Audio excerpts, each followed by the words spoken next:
Hey, everybody, welcome back to the NerdNest podcast. I am Bill, and today I'm joined by my good friends, The Fox. What's going on, Carrie? Hey, how's it going? And we've got Rich down in. I'm not going to confuse because Russ is not on the show today. He's busy not here. today, so I'm not going to screw it up. We'll see. Rich, What's going on, what's new, guys? man? Not too much. Happy to be here. Excellent. And we've got Cryobite Kyle over in the bottom left corner of the screen for the audio listeners. You can just picture that he's down there. What's going on, Kyle? Not too much. How are you guys doing? I think that we have a lot to talk about today. That's what I think. Usually, this is the NerdNest podcast. If you're listening to this, we record this live on Tuesday afternoons over at nerdnest.tv. Or if you are already watching us, you can, mark the little thing that tells you to come by in next time or whatever. And you can even listen to us wherever it is that you listen to podcasts. So you can take our stupid voices with you and listen to us while you do the dishes or get your chores done. But usually we talk about whatever games we've been playing that week, and we talk about the gaming news of the week. But today I wanted to do a little bit different, and the reason that I wanted to change things up is because last week we spent a half an hour talking about Zelda. It was all spoiler free, so if you want to hear our initial impressions of Zelda, well, for most of us it was initial impressions. For some of us it was after many hours. But if you want to hear our impressions of the game, make sure you check out that episode. That's the only game I touched this week, so I don't want to talk about it yet. I want to play more of it before I talk more about it. But I have to say, I'm loving it. I'm absolutely loving it. But instead of talking about what we've been playing, unless anybody has anything they've been playing that's not Zelda. Everybody's shaking their heads. Okay. So don't worry. We'll have a full-on spoiler cast of Zelda at some point in the near future. Depending on whenever I finish it, because I'm probably the slowest. But today I thought we were talking about games that are not overrated. Everybody knows about overrated games. Like, oh, man, this one isn't as good as everybody says it is, that kind of thing. I thought, what about overhated games? Games where, when these games came out, maybe they had a really bad launch, or maybe they, the popular stigma was landed on these games as this game sucks, and everybody always says this game sucks. But maybe they're wrong about that. And so I told the group, I was like, hey guys, I got this idea about overhated games, and I'm going to start us off with one, and then I'll start asking everybody to talk about some of their overhated games. For me, I want to say that I love this game from beginning to end. I thought it was absolutely amazing, but everybody doesn't like it because it was a big change in the series, and that is BioShock Infinite. BioShock 1 blew me away, one of the greatest games I've ever played. For some reason, I don't know why, I never played BioShock 2. I think it was because there was a delay and everybody said that it was focused on multiplayer, so I never got around to it. And then BioShock Infinite came out, and I was just absolutely blown away about how that game played. It was just absolutely fantastic. And everybody seems to hate on BioShock Infinite and say that it's a bad game because it wasn't underwater anymore. And maybe that's not the reason why, but that's what it felt like to me. So what do you guys think about BioShock Infinite is that qualify as an overhated game? What do you think, Rich? So when I was looking up divisive games, BioShock Infinite definitely came up. So I would say, yes, it counts as a hated game. So, and in your opinion, definitely overhated. I think it sort of, BioShock Infinite in particular, sort of exposes that this is a bit of a blind spot for me. When I think about overhated games, I'm showing my old man card, and I think about like Wind Waker and Metal Gear Solid 2. Like those are overhated games, but like the reception to those games has completely flipped around, and they're loved now, right? So I think when I think about modern games that were hated, like BioShock Infinite, I realized I kind of ended up staying away from big AAA games that got mixed reception, like BioShock Infinite. So I know a lot of underrated games like indies. I spend a lot of time trying out different indies and stuff like that. But when it came to AAA games that got mixed reception, I mostly ignored them. So it's a bit of a blind spot for me. What do you think, Kyle? I never beat BioShock Infinite. I did play a lot of it, and I beat number 1 and 2. I didn't hate it. I enjoyed it. I just didn't have it for long enough to actually beat it. But I could see why it's hated. It's definitely more of a shooter than an RPG, as the first two felt. So I think that's probably why people think that. Yeah, it was way more actiony, I feel like, than the other ones. The other ones were very slow paced. Like you would see a big daddy, you would get everything set up, and then you would engage and try and take them out.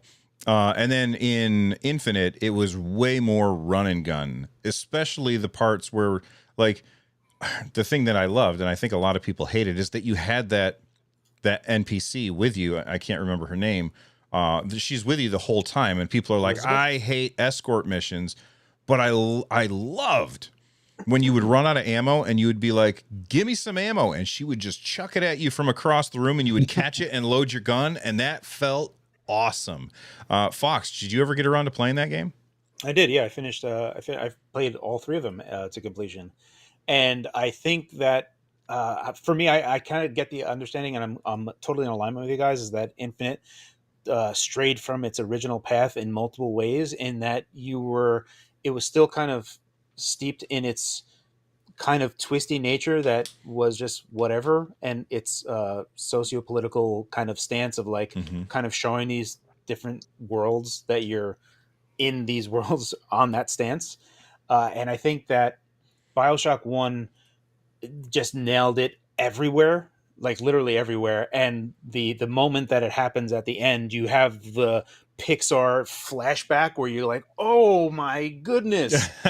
And it was such a high that going to 2 and then Infinite was just this high that you can't get anymore. And it's so far from where it was that it's almost unrecognizable, and it looks like a weird clone, so to speak. So I get it. I still enjoyed Infinite for what it was, just playing Infinite as like a shooter and going on those rails with that skyhook thing.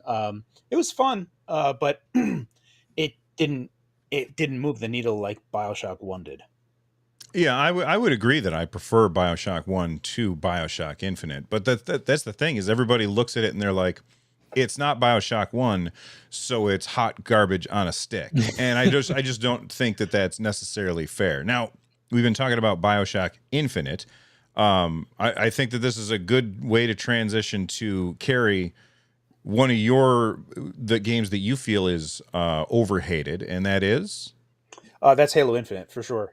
As a modern game, I was thinking about it when you brought up this conversation, but then I forget who brought it up previously. I was like, oh yeah, of course, Halo Infinite.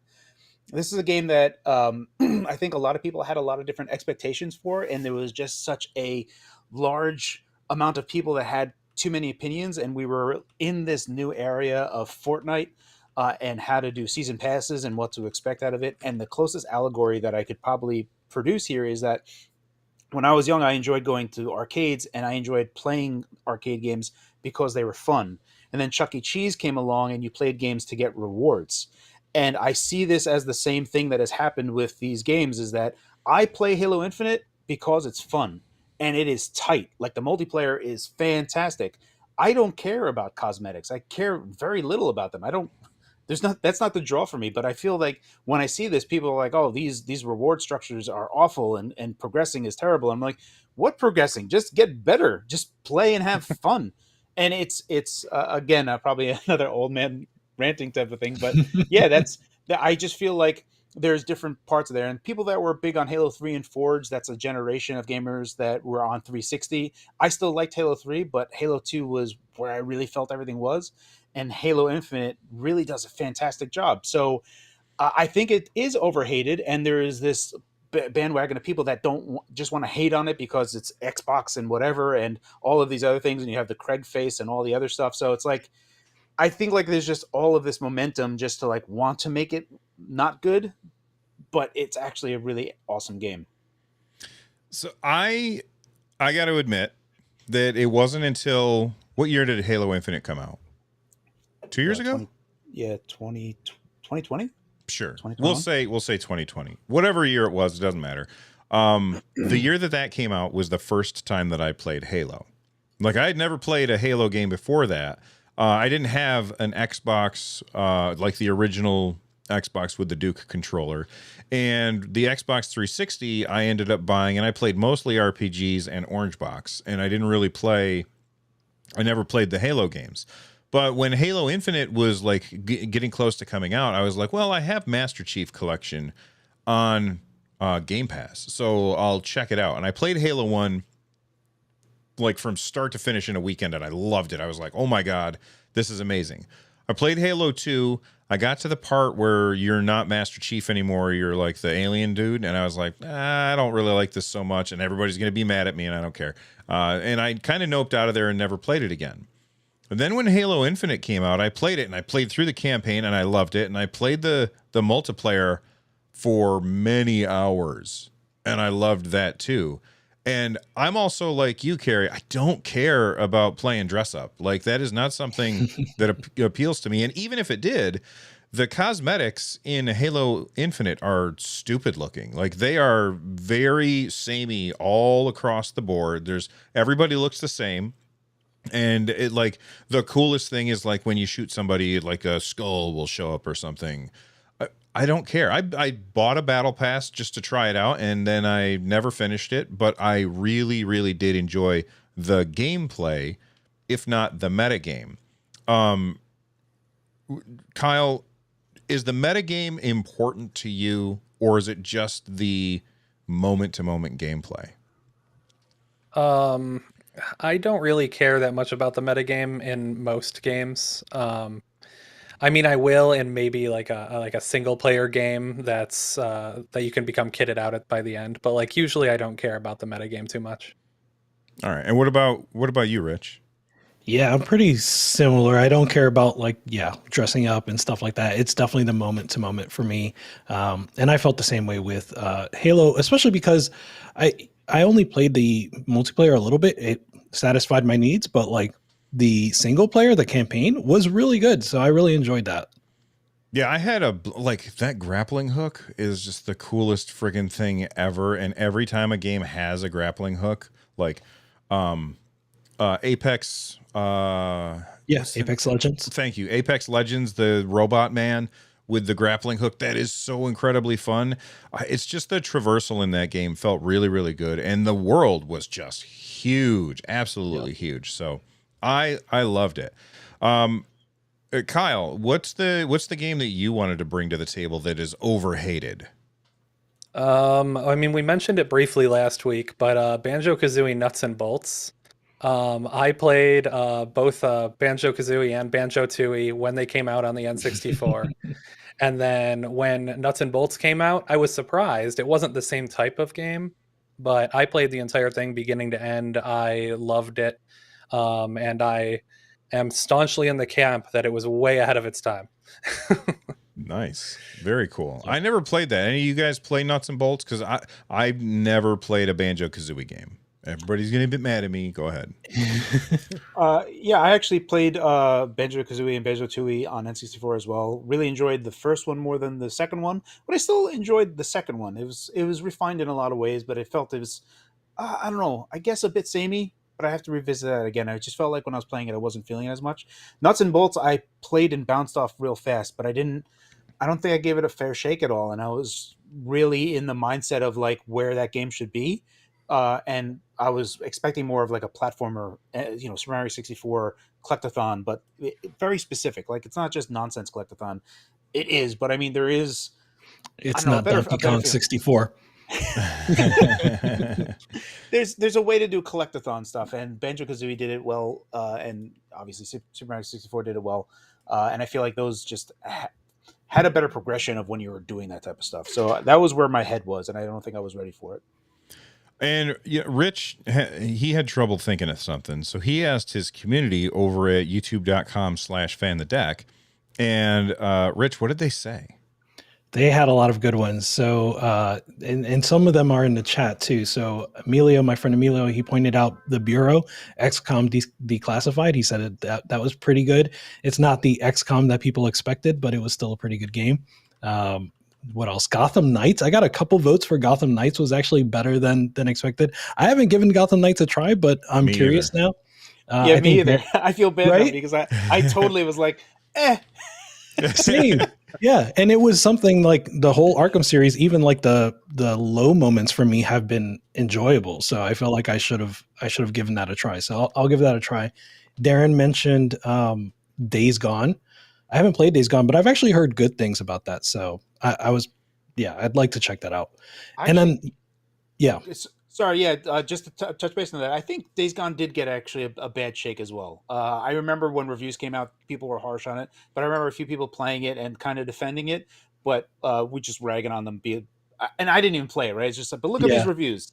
I Sorry, think it go was ahead. I think it was the PC port that really started to change the reception. Once the PC port came out, a lot of new people got to try it, and I feel like it's gotten much better reception since then. And then someone else, Zen Dariel, in my comments mentioned Street Fighter V, and that's going to be my pick, Street Fighter V. And it's Okay. very similar to Carrie's pick in Halo Infinite in that Capcom focused on the things. Capcom had to focus on something, and they decided to focus on the multiplayer experience. So they made sure that it was a tight, balanced video game, but to the detriment of everything else. It was not a good single player experience. There was only a bare arcade mode. There was no story mode. At this point, Mortal Kombat and the other NRS fighter, the DC one, Injustice. Oh, right. Mortal Kombat and Injustice have kind of shown how to make a single player fighting game enjoyable by having a story mode. And Street Fighter V said, no, forget that. We're just going to focus on multiplayer. And so they're doing the opposite, not the opposite. They're now with Street Fighter 6, they're focusing on everything and making sure they have a complete package. But I was so interested in only the multiplayer in Street Fighter 5, and I thought the multiplayer launched in a better state than Street Fighter 4, that I was pleased with Street Fighter 5, and I thought everybody was just hating. So I definitely get now where everyone was coming from, but Street Fighter 5 is still my pick because it was just a solid multiplayer game. Well, that's awesome. Listen, everybody, we want to hear what you guys think. Let us know in the live chat. Let us know in the comments down below. What are the games that you feel that are overhated? Like they never really got a fair shake. We saw a bunch of really good suggestions in chat. Some of them I played, some of them I haven't. Somebody said Spore. Somebody else had said, I haven't heard about Spore in years. I remember when that game first got announced, everybody was like, holy cow, this is going to be the next greatest thing. And then we never really got to see it. Another one that somebody just reminded me of is Borderlands 3. Everybody hated it because it wasn't Borderlands 2, but I never played Borderlands 2, and I played Borderlands 3, and so I ended up absolutely loving that game. I thought that was really fun. But let us know in the comments, and make sure that you reply to the other people and with your thoughts on their picks for the most overhated games. All right, that does it for the intro discussion for today's episode. Let's move on and talk about some of the news. And one of the pieces of news that I thought was really interesting is that Sony is basically saying, hey, we're going to continue bringing PC ports for the games that are like PlayStation games, but you're going to be waiting a while for some of these. This comes to us from, that's the wrong button. Sorry, everybody. This comes to us from Push Square. It says Sony won't back down on PC ports, but the PS5 is the priority. And the thing that they said is basically they were talking to Famitsu, and Jim Ryan said that the PS5 remains a priority, and the majority of its titles will launch much later on PC.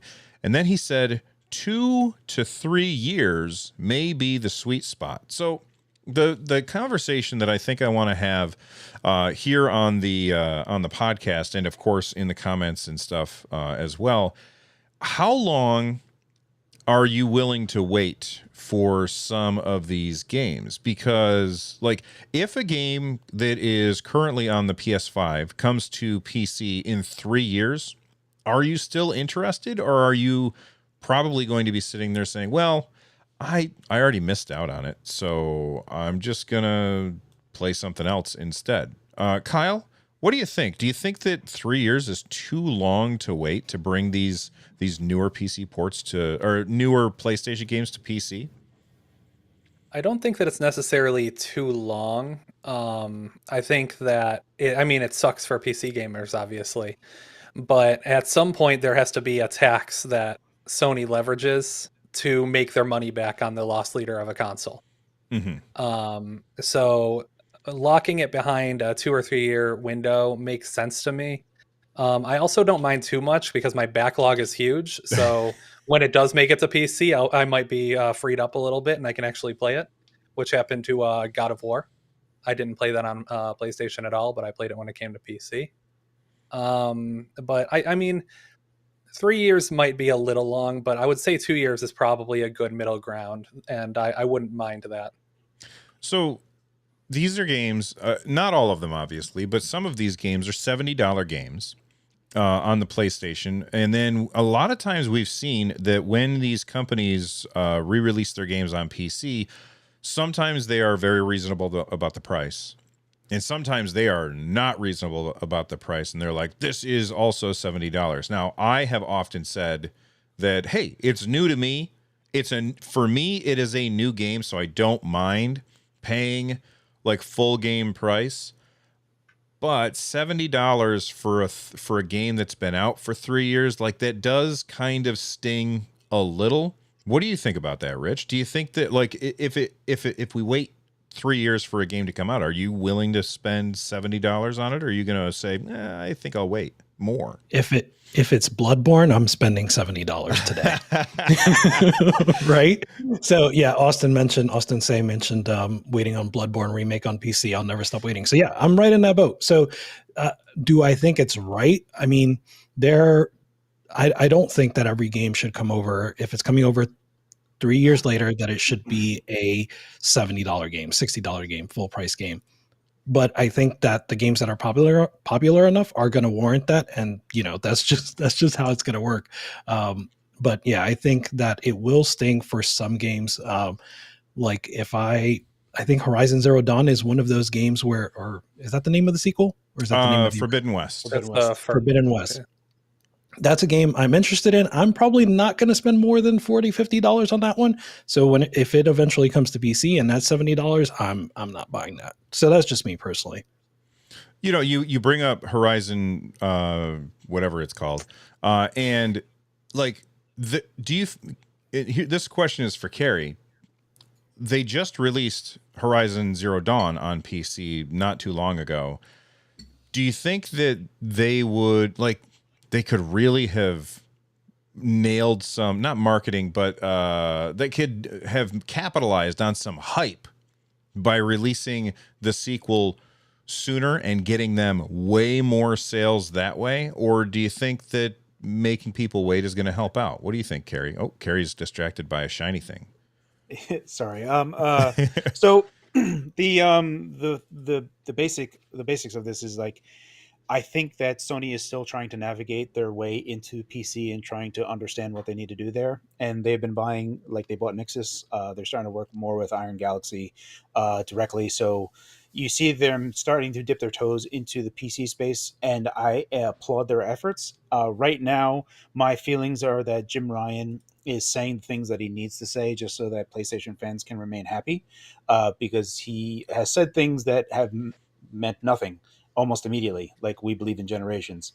So I think that once PS5s have reached their saturation point, like once you have like 100 and whatever million PS5s out there, as opposed to like there's 100 million PS4s and there's only like 40 million PS5s. I think once you find that saturation point when they have reached their buoyancy level of knowing that they really aren't going to get much more than that, I think that's when you're going to start PC ports coming out earlier, and marketing is starting to get picked up a little bit faster.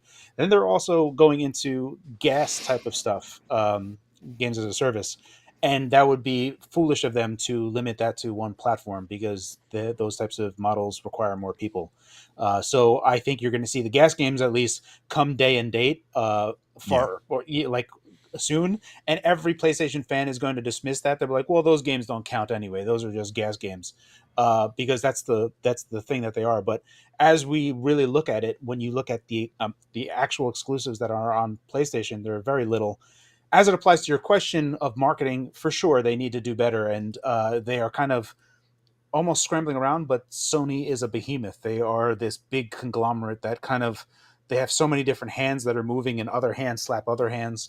So you almost get a sense that there's something going on in the background, where there could be potential of like just anything really. You look at the Xperia Play when it came out; they wanted to name it PlayStation Phone, but they wouldn't allow that. So it's like all of this like weird stuff that's happening inside the inter bureaucratic type of just stuff that's going on that we aren't really privy to. So ultimately, I think yes, they do need to do a better job with advertising on PC, but I still think it's a nascent thing for them, and they're just still trying to navigate that. And I'm super happy about it, because I would much rather buy on PC, because I know that once my PS5 eventually fades away, I'll still have the PC version that plays on PC. So the compatibility future look is just so much better, especially now that so many different handhelds are coming out there. The versatility and everything else about having it on PC means that I'll just wait. I have no problem waiting. Yeah, you bring up forward compatibility, and that's a huge thing. That's the biggest advantage that PC has over everything else, is that forward compatibility is guaranteed. So I think that that's a really good topic for another day to talk about forward compatibility, because when we look at transitioning from the PS4 to the PS5 or the Xbox One to the Xbox Series, like there's a little bit of backwards compatibility there, and it feels like they're saying this is going to be the new normal, forward compatibility or backward compatibility, whatever. I just wonder if it's actually going to work that way or not, and only time will tell. But that's kind of a big topic for another day, so I don't want to get too far into it. I did just run a poll during the live chat to see what everybody thought. I said, will you play Sony's PC ports 3 years after PlayStation release? 68% said yes, and 31% said no. So it looks like Jim Ryan and the folks over at Sony, they probably have it figured out, and we'll probably see those things in 2 to 3 years. Let's move on to the next topic, which is about Valve getting sued by this company called the Immersion Corporation. And I'm going to set it up real quick, but basically Valve has violated 7 patents that are owned by the Immersion Corporation, and they're all something to do with touch interface or haptics. And this is the same company who, when they tried to sue Microsoft said, I will buy 10% of your shares in order for you to leave us alone. So that was a success from them. They're the same company that sued Sony, and Sony said, we are going to court, and apparently Sony lost that battle for this, for whatever it was. And then it ended up that they ended up having to put out the PlayStation 3 controller without Rumble because of that. So now they're coming after Valve and Valve's Steam Deck and Valve's, what's the headset called? VR, Index. the Index. Index, thank you. And the Index. And boy, I don't think it's looking too good for Valve. Like, these guys have success behind them when it comes to these lawsuits. Rich, you look like you got something to say. Go ahead. Well, yeah, I mean, the success there is that there's also just too much risk in taking it to court. Like, if they lose, it's not just that the license fee increases, it's that now there's precedence, right, for this. They can never kind of relitigate this if they lose. So I think that's why companies have been so eager to either settle or to, like you said, buy a part of their company. Real quick, I want to interrupt because Jasper says something in chat that's very important. They have allegedly violated the patents, and yes, correct. I am not saying that they did. I'm not a lawyer. I made a video about this, and I said I'm not a lawyer. I don't know any of this this nonsense. But Jasper is right. Allegedly. Go ahead, Rich. I'm sorry to interrupt. Yeah, so I think that's why we've seen these other companies have so much, or these other companies, or rather Immersion, have so much success with these other companies. And I do think that's what we'll see here. But, I'm also just going based on what I've seen from other people. I don't know if Valve intends to fight back, and what that would look like. But, I think the other question that's come out of this that you discussed in your video is whether or not this results in a price hike. So that's an interesting angle to look at this from too. Yeah, so I made a video and I talked about the idea that maybe Valve could use this as a reason to raise the price of the Steam Deck. I arbitrarily shouted out a number. It doesn't matter what number it was, but I was like, maybe they could raise the price of the Steam Deck to get out of that painful zone, because the ROG Ally is $200 more expensive than the cheapest Steam Deck. And so they have a little wiggle room there. I don't know if that's something that could happen, if that's something that makes sense financially. I'm not a CEO of a giant corporation, so I'm going to defer to their judgment on that. It was just a hypothetical that I shouted out, and a lot of people got really mad at me. And they're like, we don't want the Steam Deck to be more expensive. And I was like, I don't want the Steam Deck to be more expensive. I was just saying it's maybe something that they could do. It doesn't mean that I'm asking them to do it. Anyway, people got mad at me. And then some people said that my channel is only for PC talk or something. I don't know. People are weird. Kyle, what do you think about this, man? I mean, I have read a little bit about the previous rulings, or the previous ruling in the Sony's case. And I don't want to say how I think it'll turn out in general, but I do think that the patents themselves are ridiculous, to say the least. I mean, one of them basically patents the entire concept of vibration, so they better be billing every atom in the universe. So I don't, I don't know why the patent office even granted that, especially for a company which doesn't actually manufacture anything. So. Yeah, I mean, I don't think that it will go super well for Valve just because the patent has been granted, but I think the patent should probably be reevaluated. Yeah, I agree that it should be reevaluated. Do you think that there's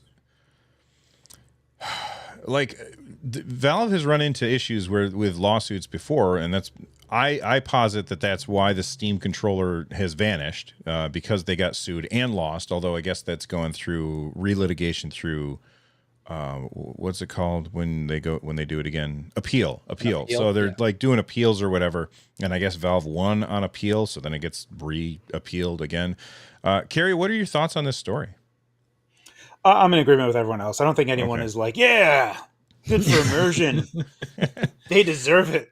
Yeah, no, it's funny because when I had the preview build of the Steam Deck, the haptics Rumble emulation wasn't fully in, so every Rumble thing was just this massive haptic. It was like it felt truly awful.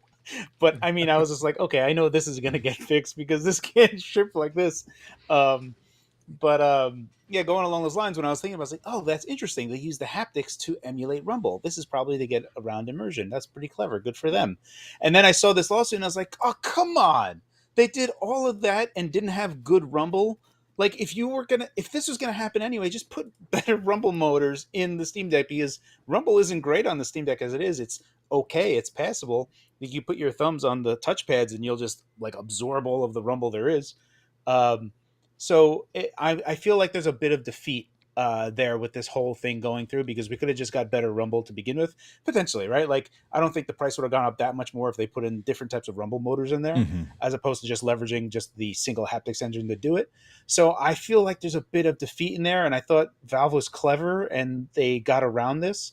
Yeah, so I mean, I don't know. I really like Rumble. It's satisfying when it's done well, but when you have really good Rumble, it matters more. The haptic engine actually does do it in some regards really well, like as a trackball, like when you're using the touchpad. That's fantastic.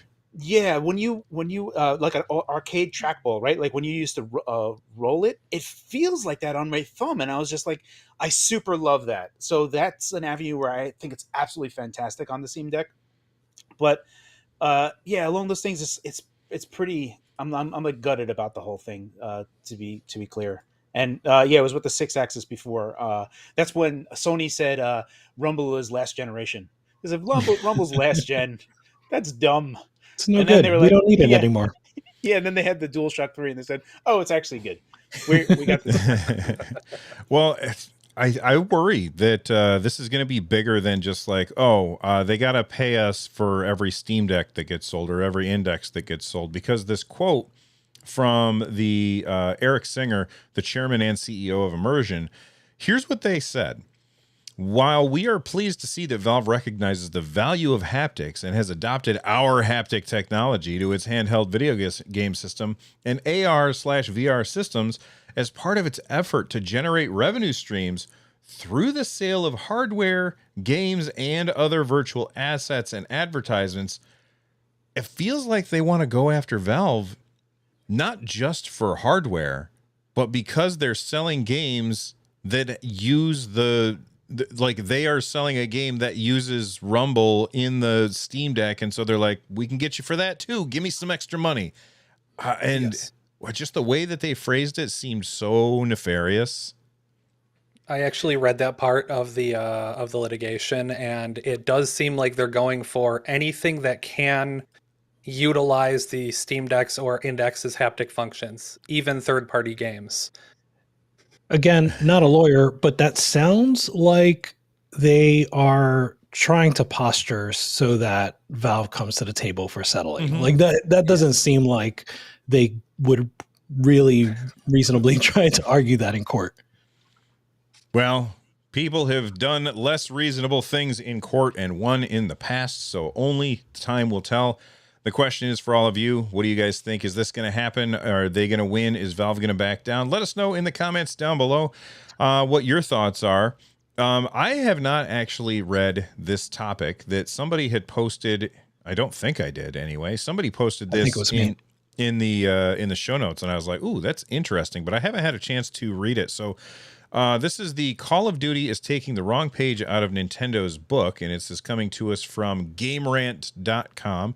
That was you, Rich, that put that in the show notes? Yep, that was Tell me. us all about this, man. All right, so Activision is shutting down Call of Duty mods. Specifically, these are XLabs mods and SM2. So XLabs is a development team that created like several Call of Duty clients like IW4X, which is a client for the original Modern Warfare 2. And these custom clients were created partially because Activision is no longer supporting their game, right? So their Modern Warfare 2 servers, their Black Ops 3 servers have been compromised for a long time. Hackers have been able to do things like kick you out of games, mess with your DLC, basically crash your game. Even on console, they've been able to do these things. So in order for people to still be able to enjoy classic Call of Duty games, they have to use these basically mods, right? These custom made clients. SM2 takes one of those custom made clients and basically builds on top of that to make a dream Call of Duty that is a mashup between different titles. So that's where you get even a little more into what could be allegedly considered copyright infringement. So Activision issued a cease and desist order to both of these, and there are other mods that may or may not be affected in the future, but they issued a cease and desist, and so now you can't even go to these sites. Their sites are gone, so you can no longer use these, and it just feels like another step in attacking mods. And one more thing, in fact, is that I saw a video from Moon Channel, which some of my viewers recommended to me. Moon Channel goes over why Nintendo took down Point Crow's video, and the point is that or multiple videos, right? But the point is that the Breath of the Wild multiplayer mod is an example, according to this lawyer, of copyright infringement. And so it does seem like there's legal precedent to stand on. And yeah, again, it's just a little discouraging to see mods being taken down. Well, that's not actually legal precedent because nobody went to court in the Point Crow thing. If they did go to court, they'd probably lose, but I don't know. I'm not a lawyer, so who knows? But I just find this to be, I mean, if Activision refuses to support their game and then people are like, that's fine, we'll do it for you. And then Activision's like, no, buy the new one. Oh, exactly. That's so friggin' scummy. Carrie, how scummy is it on a scale of 1 to 10?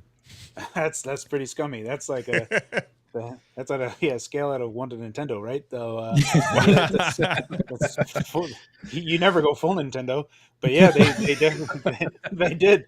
That's pretty bad. I mean, the only thing that I can think of in my head, like I always like have some weird pattern recognition thing that I'm always wrong on, and the only thing I could think of is like perhaps because of the ABK deal that's might be closing and having all of those old games come back into Game Pass, you're going to see a bigger increase of player base come back to those older games, and they need to funnel them back into those silos, right? So that people can still play in those multiplayer lobbies. But they need to patch it up at least, because from what I read, I just took a cursory glance, but apparently there's like, personal information that these people could like just dip into on if you're playing on these games. So so anything that's on your account info, they can actually get. So this is just a cursory thing that I read. So there's things that are security related that I think Activision needs to patch if they're not going to allow this. But I mean, as my son had been playing even Modern Warfare 4 online on the 360 that I had not too long ago, and that was working just fine. So I get it. I get the security concerns of it, but if they at least patch that side up and make sure that at least cheating and this security vulnerability is addressed in some manner, then fine. But if they're not even doing that, then yeah, I can't. I have nothing to add other than I wouldn't have done it myself, and I think it's a poor choice. Yeah, we have a friend of the show, Damn It Jeff, who's got an awesome YouTube channel. He did this entire video. I ended up watching the whole thing. It was fascinating about how to mod your original Xbox in order to have a fake version of Xbox Live. I don't have an original Xbox. I still watch the whole video. You guys should definitely check it out if you haven't. I worry like videos like that could get, like Microsoft could come after videos like that where they're like, there's no way that they're going to support it. There's no way they're going to support it. It's not profitable. They already discontinued old Xbox Live. It doesn't work anymore. Yeah. So yeah, it's called Insignia. Insignia is the new Xbox Live that is a third-party Xbox Live, and you can set that up. It's really cool. I hope that doesn't get smushed, because that would stink. Do you think it's going to get smushed there, Kyle? To use Carrie's word, smushed. I like that word. I mean, at this rate, probably. For the longest time, you could only really file on copyright infringement if you redistributed code, which, to my knowledge, none of these mods do. I don't even think the Breath of the Wild multiplayer mod did. But I think these companies are just learning that people don't have the money to fight them in court, so they can just slap them, and people will comply. And it's really a shame, especially for game preservation purposes and using old hardware instead of just upselling to the next thing. So I do want to add that there is, I didn't get to kind of follow up on what I was saying. I forgot, but there was, no, it's fine. There is some precedent here. I haven't digged into it, but the YouTuber Moon Channel mentioned a Duke Nukem case. He mentioned a Duke Nukem case and a Game Genie case. And so Duke Nukem, they somehow lost. They won, meaning that a mod to Duke Nukem was somehow not allowed. I need to look into that. So I think it's MicroStar versus FormGen. But then the Game Genie one was allowed. So Game Genie's okay, but for some reason mods to Duke Nukem are not. So that's what the Moon Channel channel was referencing. Moon Channel is the name of the channel? Correct. Yes. Okay. Moon Channel. Just call your channel Moon. It's confusing. And they are a lawyer, so. Oh, okay. Yeah. I haven't read those cases in a while, but I'm pretty sure it's about redistribution of assets. That's usually what they historically were, at least. Okay. Got it. All right. Well, question is for you guys. What do you guys think about this? Let us know in the comments. Let's move on and talk about a game that I was really excited for. I was really, really excited for because I'm not a super competitive gamer. Like, I'm really chill and relaxed, and my favorite type of gameplay is cooperative PvE. Think World of Warcraft, games like EverQuest or like MMOs where you get together with a group of friends and you go up against NPCs and defeat them, because I don't have enough hours to play in the day to get good, as the kids say. Because every time I play a game that's online, I just get smacked down hard, like lawyers coming after me, smacked down hard.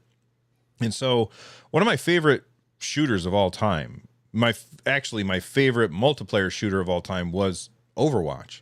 And then when Blizzard announced that they were bringing Overwatch 2, and it was going to have PvE mode where it was going to be, you and 5 friends go into a quote unquote dungeon and go up against boss battles and stuff like that, I was like, oh, hell yes. Like, that is right up my alley. Well, it is not going to happen anymore. Overwatch 2 has already come out. It's replaced Overwatch 1, and I've played it a bunch, and I really do like it.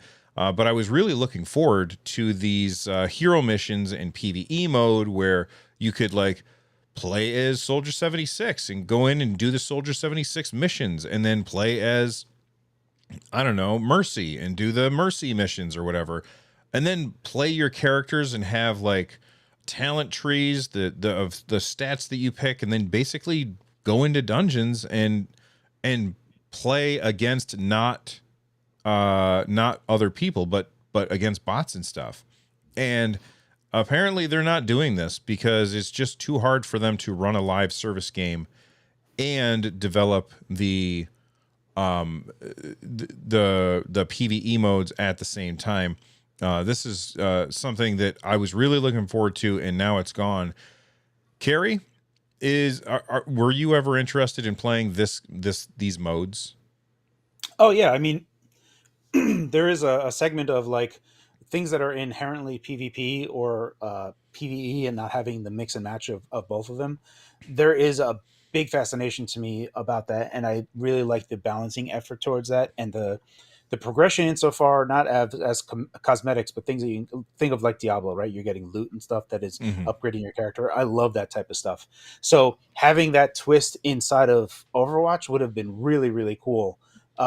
It's unfortunate. I didn't even know that was coming along, but that would have been something that I would have played because I am not really that interested in Overwatch as it is, just because I don't have the time to invest to really like understand the entirety of it, right? Like we were talking about metagames previously, understanding the meta of how everything is going and trying to understand the quote unquote correct way to play these multiplayer games as they progress. So I would have far more enjoyed something that would have been a little bit more relaxed in that thing, is because it would have been almost an open slate of like you're entering into a thing that everyone is kind of at the same level as you, so to speak. Yep. So yeah, I'm pretty bummed that that's not happening. Yeah, it's unfortunate. Yeah, originally they said hero missions were supposed to be presented as this always available, always replayable modes that you could go into, even if you weren't playing with other people, which means that Overwatch 2 would have a life after the servers get shut down, which will eventually happen. Like someday, Blizzard's going to say, all right, there's not enough people playing this game anymore. We're going to save X number of dollars by shutting off the servers. So let's shut off the servers, and that game is going to vanish. We'll talk about games that have vanished recently in a little bit.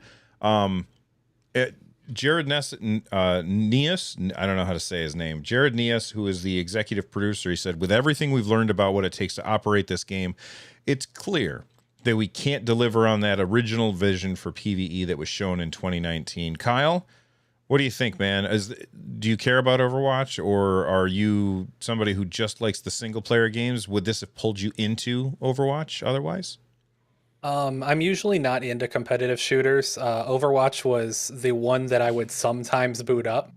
So I was very, very excited for the PvE. I really like Destiny. And my tinfoil hat says that they were planning on making the PvE using some of Bungie's team when they were under the same umbrella. And they are the ones who did all the balancing and the mock-up and everything. And once they left, they no longer had the proficiency to do it. So they tried it for a few years and just couldn't get it to work. And I think that's probably why they canned it. That makes a lot of sense, and it brings me to what I was going to say, which is like sometimes as a company you have to take the loss, right? Like we're seeing more and more that the companies are just not willing to take the L. They're not willing to go in the red. Like this, once you're not able to do this, this is no longer Overwatch 2, at least not in the current state that it is. And you kind of have to take the L and say, it's not Overwatch 2. We're canceling those plans. We're not going to charge $60 or whatever it is. It's free. Overwatch 2 is free. It's just a title change. It's just a title change. Yeah. I don't know why they decided to change the title, but it's a title change, and it went from 6 players to 5 players per team, and that's Even pretty worse. much the only change. Yeah. Even worse. they There's cut it no in half. reason. There's no monetary reason to call it Overwatch 2. Just we scrapped it. We're going back to focusing on here's why. And when we're able to do a better PvE, we're going to come back and revisit that. And be honest, but like also kind of admit that you failed. Right? Companies are going to fail at projects and initiatives sometimes, and you kind of just have to say that and be clear about that. I think that makes sense. That theory that like Bungie's team was working on this and they were the right team to work on it, and it fell through. It didn't work out. Yeah, this makes me super sad, but I still really do enjoy Overwatch 2. I think it's a really fun shooter, and it's a great game to just sit down and shut your brain off and shoot at some people on the other side of the objective. But I don't know if it makes me as sad as this next one, which is like Nintendo has all of these really weird battle royale games that they have. They started out with Mario 35, which was universally praised. Everybody was like, this is freaking great. And then they were like, oh, by the way, you can only play it until like March or whatever, and then we're shutting it down. What? That was so weird. It was a really weird decision by Nintendo. And they also have Tetris 99, which is absolutely fantastic. If you've ever played Tetris 99, it is really, really good. It's locked behind Nintendo Switch Online, so if you don't have that, you can't play it. But it's really, really good. And then there's Pac-Man 99. Bandai Namco tried a couple of different Pac-Man battle royales. I played the one that was on Stadia. That one was fantastic, really good, but there was not enough people playing it, and so it kind of died off really fast, and then Stadia eventually died too. But Pac-Man 99 on the Nintendo Switch using Nintendo Switch Online, which you didn't have to buy this game. It's just, you just play it if you have the thing, is getting shut down. And it was really, really fun. Essentially, you played against 99 other Pac-Mans, and as you ate the power pellets and ate the ghosts, you would send ghosts to the other Pac-Mans, who would then, if they got killed, then they would be out, and you just played until there was only one Pac-Man left. I adored this game. It was so fun, and now it's shut down. It's the second Pac-Man Battle Royale to get shut down. I know everybody hates Battle Royales. I like them. I think that they're fun, especially the weird ones like this. Kyle, did you ever get a chance to play Pac-Man 99? I did not, no, but it looks fun. It is, and you only have until August 10th to check it out, so you should. What about you, Rich? Same deal. I think we knew early on, if I remember correctly, that Mario 35 was like a limited time deal. We did. Right? Yeah. And so I think that turned me off immediately, right? Like I didn't want to get into something knowing that it was going to go away. And that just perception kind of carried on to the other one. So I never tried Tetris 99. I never tried Pac-Man 99. It looks great, but I didn't want to get into it. And then it disappears a year from now. And what about you, Carrie? Are you going to try this out before it's gone? Oh, no, I already played it. I've been a big fan of all of these types of things. And Tetris 99 and Pac-Man 99 have the same type of DNA where you can kind of see the other players on the border of your playfield.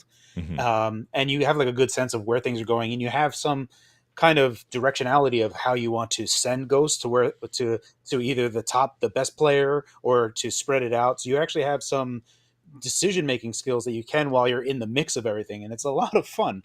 So seeing it go away is crappy. It's not great. It's the same thing as like 1 versus 100 when Xbox had 1 versus 100, which is just a trivia game. But that was a lot of fun, and they just got That rid was a of good it. one. Yeah. So I don't know. There seems to be some general curse around anything that has this battle royale of like 99 or 100 that eventually they'll just go away, and they're ephemeral, however you're going to pronounce Ephemeral. it. There you go. Ephemeral, yeah. In nature, right? So it's like you better be alive when that happened to enjoy it, and nothing more.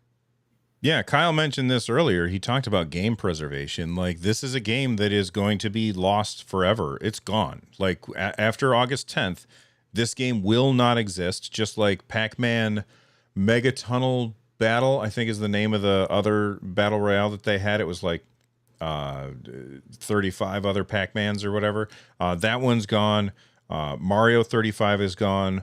We live in this world where games are getting shut down left and right, and they're like, I remember getting refunds for Marvel Heroes, like when Disney bought Marvel and they shut down the Diablo clone featuring Marvel characters. I got a refund.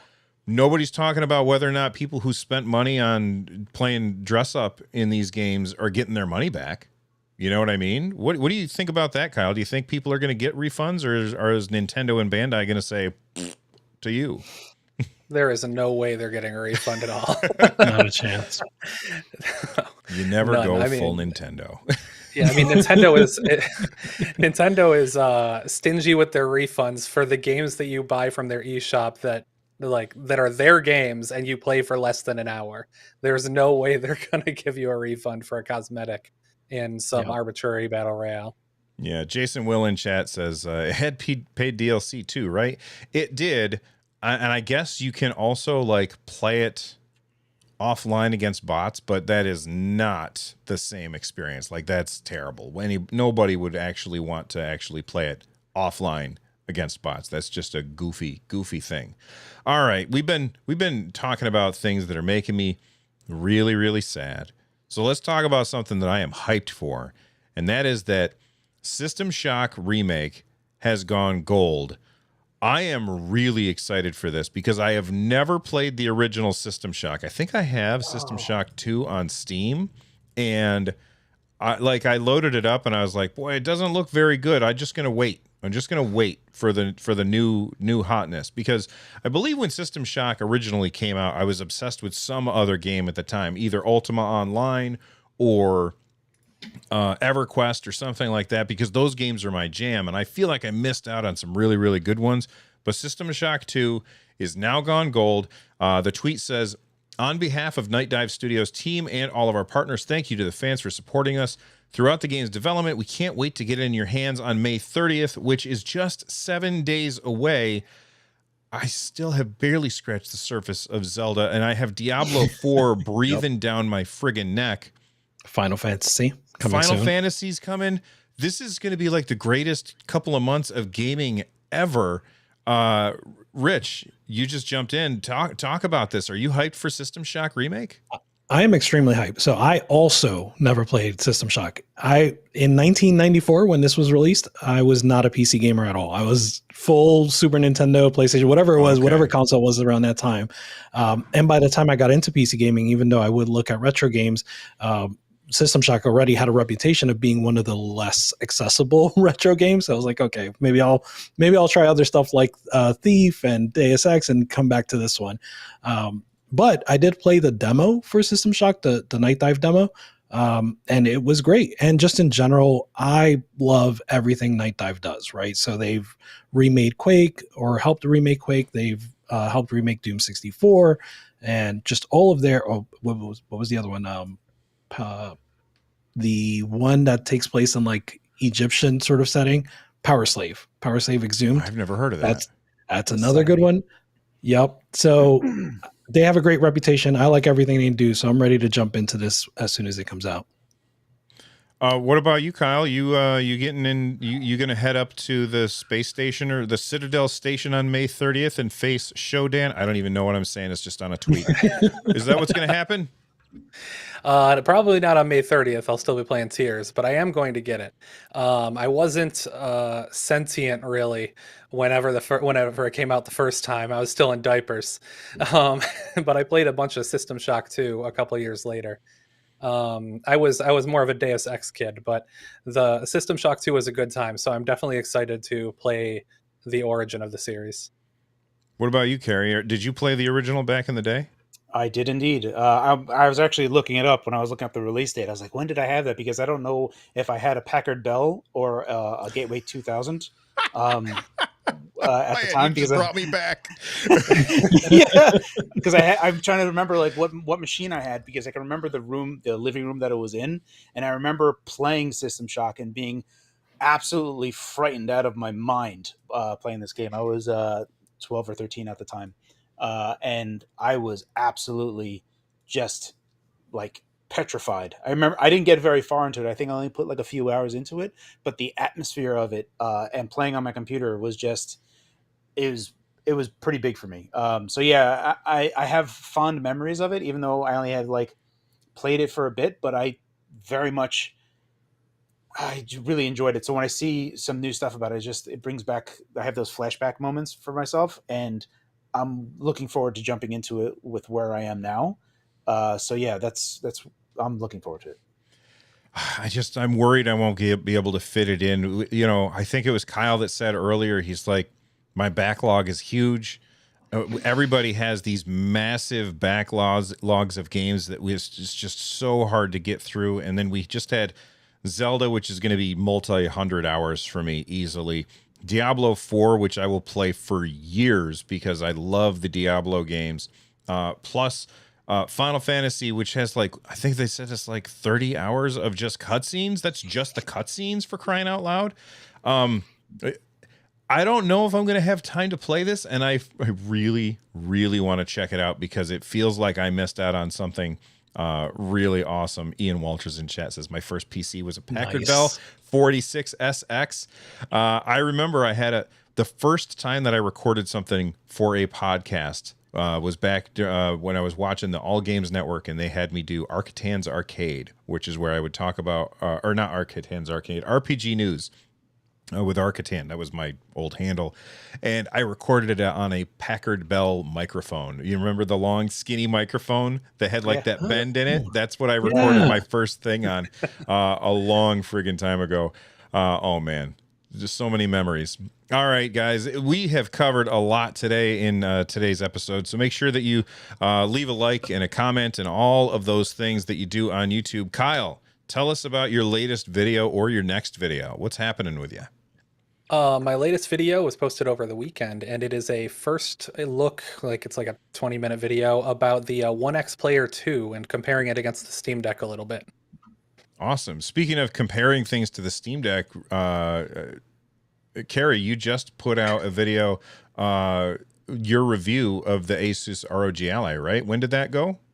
That went out this morning at 10 a.m. Got pushed back a little bit. I worked on it over the weekend. Just wanted to like fully like dive into it. I've done performance reviews previously, which is just basically objective measurements. So I wasn't really doing much other than setting off stuff and collecting data. But I used it for basically a week to get really into it. And yeah, that's what it is. My full review, kind of a cohesive look at the Ally and where it stands amongst the other handhelds right now. Awesome. And Rich, what's your latest video or your next? Yep. Yeah, so I had a deck news roundup. I went over a few things like the deck HD mod. We didn't talk about that here, but I think each of us have had our thoughts on that in public. I talked about the new Steam Deck ad. So yeah, it's just another deck news roundup. You can check it out. And I just want to say before we leave, you never go full Nintendo. That's I was just typing it in chat. Oh man, I think that's the way that we'll end the show today. Everybody, remember, never ever go full Nintendo. Bye, everybody. See ya.